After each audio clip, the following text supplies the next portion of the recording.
Why do we have a collapse of our biodiversity?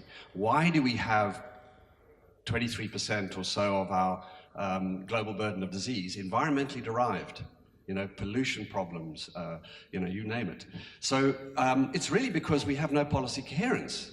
But when it comes to policy coherence, we've got to talk across these sectors.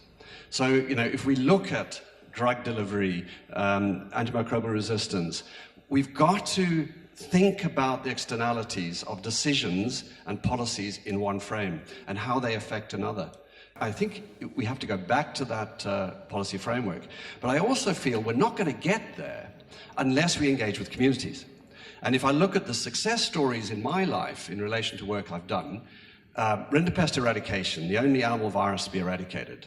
The humans have done well, of course, they got rid of smallpox. But why not measles? Measles is just like rinderpest. The secret to the rinderpest eradication was communities, was getting proper engagement with communities. I mean, you could deal with 90% of the disease. You don't need to deal with communities for 90%. But where these you know, diseases and emergent diseases, where they really have a hold, it is because the environment is difficult usually. It's because it's conducive to that situation. It might be a slum in Nairobi. It might be a forest in Central Africa. But it's conducive to that organism spilling into wildlife because they're disturbing the ecosystemic balance. They're disturbing the environmental balance. And so we get this conflict. But unless you engage with the people whose livelihood depends, perhaps on the animals that they kill and get contact with, unless you deal with that issue there, you're not going to solve the problem.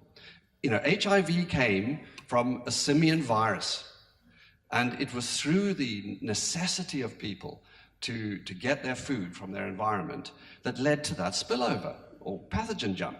Now it looks like these disturbances, these problems that we're seeing are very much from human activity and human influences. So we have to look to ourselves for solutions. We've got to look to policies that we have, whether it be to do with climate change, whether it be to do with nutrition, agricultural systems.